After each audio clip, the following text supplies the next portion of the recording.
अगली स्टोरी तरफ बढ़ते हैं नाजरीन। पाकिस्तान तहरीक इंसाफ के हमायत याफ्ता MNAs और MPs मुख्तलिफ केसेस में जो इस वक्त उनकी हियरिंग चल रही थी, फैसले होना शुरू हो गए और नए 9 के केस के फैसले के नतीजे में उनके जो MNA हैं मोहम्मद अहमद चट्टा वज़ीराबाद से, उनको सजा हुई 10 साल की। ऑटोमेटिक उनकी डिस्क्वालिफिकेशन इतनी सजा हो जाए तो आप as a member of the national assembly हो जाती है। इसी तरह मलक अहमद बचर साहब लीडर अपोजिशन थे पंजाब असम्बली के अंदर, उनको भी इसी मुकदमे में सजा हुई। और एजाज चौधरी साहब सेनेटर हैं, उनको भी इतनी ही सजा हुई। इस सजा के नतीजे में उनको नाअहल कर दिया गया और उनकी डिस्क्वालिफिकेशन का नोटिफिकेशन जो पाकिस्तान इलेक्शन कमीशन की तरफ से वो हमारे सामने आया है और उसके ऊपर पाकिस्तान तहरीक इंसाफ की तरफ से सख्त जो है रद्द अमल में रिएक्शन हमारे सामने आ रहा है। सबने पहले तो आपको दिखाते हैं ये जो इलेक्शन कमीशन का नोटिफिकेशन है, उसके अंदर वो बता रहे हैं कि 2025-22 को जो इलेक्शन वो कोर्ट ऑर्डर जो है उसके नतीजे में हमने इन हजरात को जो ये कॉन्विक्ट पाए गए हैं डिस्क्वालीफाई कर दिया। आगे उनके हल्के और सारा बताया। Article 63(1)H of the constitution है, उसके तहत जो है इनकी डिस्क्वालिफिकेशन हुई है और ये 3 वज़रात के नाम लिख के उन्होंने ये नोटिफाई कर दिया। इसके ऊपर जो रिएक्शन आया खासतौर पर बैरिस्टर गौहर खान का, PTI के चेयरमैन है, वो ये कह रहे हैं कि this must stop, democracy is at stake, we have been saying ECP is biased towards PTI, this notification is yet another reflection. Ahmad Chattha MNA and Ahmad Bachar leader of opposition Punjab assembly denotified under article 63(1)H of the constitution without going into whether their convictions by ATC Sargodha are legally sustainable or not, but none of the offences of which they were wrongfully convicted were offences of moral turpitude to attack 63(1)H. In fact, in the cases of Abdul Latif, our MNA from Chitral, convicted by ATC Islamabad on 30/2025, ECP issued notice on question of disqualification and fixed the case for hearing tomorrow. जो कल की उनका वो ये गुज़िश्ता रोज का आज उनके case की सुनवाई हुई है, दोबारा डेफर होगी। कमर दिलशाद साहब साबिक सेक्रेटरी इलेक्शन कमीशन है, बहुत शुक्रिया सर, माजरत आपको थोड़ा सा वेट करना पड़ा। कमर दिलशाद साहब, ये 2 मुख्तलिफ केसेस का उन्होंने जिक्र किया है। जो एक तो वो चित्राली साहब के कह रहे हैं, वो आज वहां पे सुनवाई हुई और वो 5 तारीख तक दोबारा चला गया, नेक्स्ट ये सुना जाएगा। क्या अमर माने था कि इलेक्शन कमीशन एक इस तरह का लेटर या नोटिस इन मुतलका लोगों को भी भिजवा देता है कि भैया तुम्हारे खिलाफ सजा आ गई है, no you stand disqualified in our as per the constitution.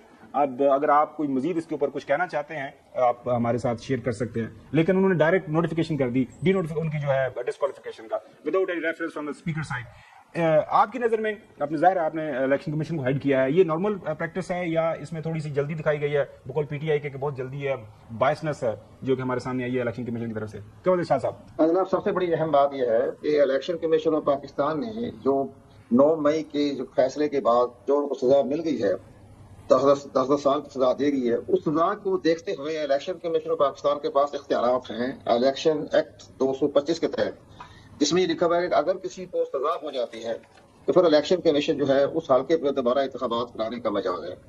अब इलेक्शन कमीशन ने जो कार्रवाई की है वो अपने इलेक्शन एक्ट 225 के तहत की है, जिसमें क्यों ही सजा का हुक्म दिया, इन्होंने जाके हाई कोर्ट से उसके बकायदा उस फैसले के खिलाफ अपील नहीं की और हाई कोर्ट की तरफ से भी कोई किसी किस्म का भी स्टे ऑर्डर नहीं मिला या फैसले को मुअत्तल नहीं किया गया।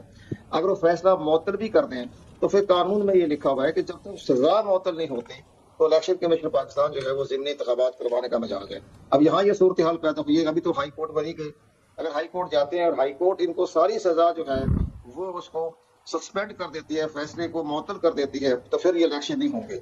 अब चूंकि इलेक्शन कमीशन पाकिस्तान ने जब जाहिर है कि नोटिफिकेशन कर दिया है, तब उसका हाल यही है कि अब इलेक्शन कमीशन पाकिस्तान अपना जारी करेगा शेड्यूल, जिसके तहत 50-55 दिन में इंतखाबात होते हैं। इस अरसे में अगर उन्हें हाई कोर्ट से रिलीफ मिल जाता है तो ये जो बाकायदा तौर पर जो इलेक्शन कमीशन का जो शेड्यूल है वो विड्रॉ हो जाएगा। अगर हाई कोर्ट ने या दीगर अदालतों ने इनको रिलीफ ना दिया और सिर्फ सस्पेंड ही रखा फैसले को, तो वो फिर उस हल्के में ज़िमनी इंतखाबात हो जाएंगे और यहाँ कोई स्पीकर का रोल कोई नहीं है। ये इलेक्शन कमीशन पाकिस्तान आज खुद जो है फैसले की रोशनी में कार्रवाई करने का मिजाज है आर्टिकल 225 सेक्शन 225 के तहत। तो बाकी ठीक है, आइन का आर्टिकल भी आता है, 63(1)H भी आता है, लेकिन यहाँ इलेक्शन कमीशन ने जो कार्रवाई की है वो इलेक्शन एक्ट 225 के तहत की है कि जो सजा हो गई, किसी अदालत ने रिलीफ नहीं दिया, उनको फैसले को वापस नहीं लिया या मुअत्तल नहीं किया, तो फिर इलेक्शन कमीशन जो है उस हल्के में इंतखाबात करवाएगा। अब ये 9 मई का मामला बड़ा सीरियस मामला है और यहाँ भी अदालतें जब बड़ा सोच समझ कर ही कोई आगे कदम बढ़ाएगी कि रिलीफ देती है नहीं देती, और अगर किसी तरह का रिलीफ नहीं मिलता तो इन हालकों में दोबारा इंतखाब भी हो जाएंगे और इस दौरान में बाकी फैसले भी आते जाएंगे और ज़िमनी इंतखाबात होते चले जाएंगे। लिहाजा सबसे बड़ी जो तहरीक इंसाफ की जो वकला है वो बड़ी संजीदगी के साथ तमाम पुरासरकून देखते हुए और पुराने तमाम जजमेंट को देखते हुए हाई कोर्ट की जज, सुप्रीम कोर्ट की जज, उसके बारे में अपनी अदालत से रजू करें। इसमें कोई तनकीद करना या किसी को दुरुस्त नजर नहीं आता। इसलिए बड़ा सीरियस मामला है, क्योंकि 9 मई का मामला अस्करी हल्कों की तरफ से यह मुकदमा बना है। इस लिहाज से इसको बड़े सोच समझ के आगे बढ़ना होगा। मैं क्वेश्चन करना चाह रहा हूँ, सस्पेंशन ऑफ सेंटेंस पर जो है वो शेड्यूल जो है जो अनाउंस करेगा इलेक्शन कमीशन, तो वो जो है वो सस्पेंड होगा या suspension of sentence, suspension of order चाहिए? मुझे समझ नहीं आई आपकी बात क्या है। ऑर्डर को सस्पेंड करवाना है या सिर्फ सेंटेंस को सस्पेंड करवाना है? नहीं, इलेक्शन कमीशन का तो फुल बेंच ने अपना फैसला किया ना। जो क्वेश्चन ये था कि चित्राली साहब वाला जो मामला था, चित्राली साहब वाले मामले में जो दीगर उसके अंदर सजा जिन लोगों को मिली हुई थी वो लोग चले गए थे हाई कोर्ट में, और हाई कोर्ट से उन्होंने ऑर्डर करवा दिया सस्पेंड। इसके ऊपर फिर चित्राली साहब उस केस में पार्टी नहीं थे, फिर इसलिए उनको नोटिस किया कि आपके मुतालिक ऑर्डर है या नहीं है, इसलिए उन्होंने उनको लिखा लेटर। गौर साहब कहते हैं कि यही प्रैक्टिस होनी चाहिए थी जो दीगर मलिक अहमद बच्चर साहब के मामले में या जो क्या नाम है अहमद चट्टा के मामले में। एक मैं आपको मिसाल देता हूँ, जब मरियम नवाज को सजा हो गई थी एहतसाब कोर्ट की तरफ से जी, तो बाकायदा हाई कोर्ट ने उनको उस सजा को मुअत्तल किया था, उस फैसले को उन्होंने जो था वो उन्होंने मुअत्तल कर दिया था, जिसकी बना पर मरियम नवाज जो थी वो मुस्लिम लीग की नायब सदर भी रही। और जब उन्होंने इलेक्शन कमीशन ऑफ पाकिस्तान उनके मुखालफिन ने बाकायदा रजू किया तो सरदार रजा का बड़ा अहम फैसला है। सरदार रजा थे चीफ इलेक्शन कमिश्नर, उन्होंने फैसला दिया कि ठीक है सजा तो उनको मुअत्तल हो गई है लेकिन कन्विक्टेड है, वो मुजरम तो कहलाएगी, लेकिन अपने सियासी सरगर्मियां वो जारी रख सकती। तो इन हालात को भी देखते हुए उसी मिसाल को सामने रखकर ही आगे बढ़े, और ये मरियम नवाज का फैसला इलेक्शन कमीशन पाकिस्तान में सरदार रजा का हाथ का लिखा फैसला। अच्छा, बिल्कुल सही है। जो है कमर दिलशाद साहब, दोबारा मैं वापस आपको इसी नुक्ते पे लेके आता हूँ। बिल्कुल सही बात है कि एक अगर डिस्क्वालीफाई हो जाता है, कन्विक्शन हो जाती है, तो उसके ऊपर इलेक्शन आर्टिकल 225 के तहत उस खाली सीट के ऊपर करवाना जो है लाजम है इलेक्शन कमीशन के ऊपर। जिस तरह ये चित्राली साहब के मामले में कोई कंफ्यूजन थी, वो कंफ्यूजन दूर करने के लिए उन्होंने एक नोटिस कर दिया मुतल्लिका मेंबर को।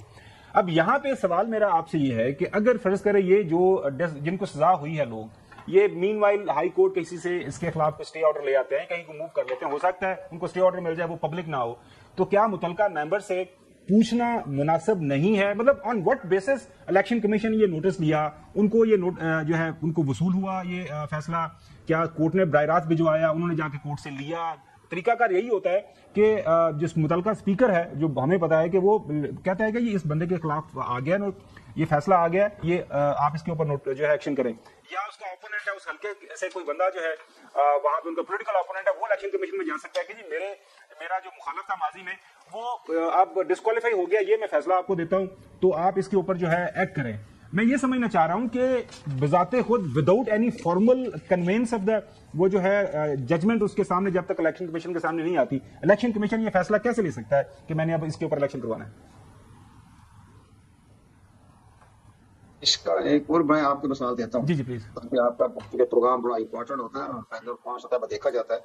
इसमें सबसे बड़ी अहम बात यह है कि जब नवाज शरीफ को बाकायदा सिंध हाई कोर्ट के जज जस्टिस अरब राम था उनका गालबन, तो उन्होंने जो 70 साल की सजा सुनाई थी उन्होंने हाईजैक केस के अंदर 70 साल की सजा थी। लेकिन जिस वक्त हालात बदल गए और आर्मी एस्टेब्लिशमेंट के रुख बदल गए, पाकिस्तान की सियासी बदल गई, एनआरओ बीच में आ गए, तो justice Iftikhar Chaudhry chief justice Pakistan ने वो 70 साल की सजा 15 सेकंड में खत्म कर दी थी। मैं वही मौजूद था जब उन्होंने फैसला सुनाया था। उन्होंने अटॉर्नी जनरल अब्दुल कयूम खान थे, तो उनकी भी दलाइल नहीं सुने थे, उन्होंने 15 सेकंड में केस फारिग कर दिया, सजा खत्म कर दी। अब यहाँ भी ऐसी सूरत हाल पे पैदा हो जाती है तो फिर तो दुरुस्त है, वरना अदरवाइज तो यहाँ बाई इलेक्शन भी हो जाएंगे और बाकी जो मुलजिम आ रहे हैं जो 9 मई के मामला में मुलव्वस पाए जाते थे, MNA भी हैं, MP भी हैं, तो वो भी सारे इसी तरह के मामला से गुजरेंगे और सजा याफ्ता हो जाएंगे। और बहुत शुक्रिया कमर दिलशाद साहब।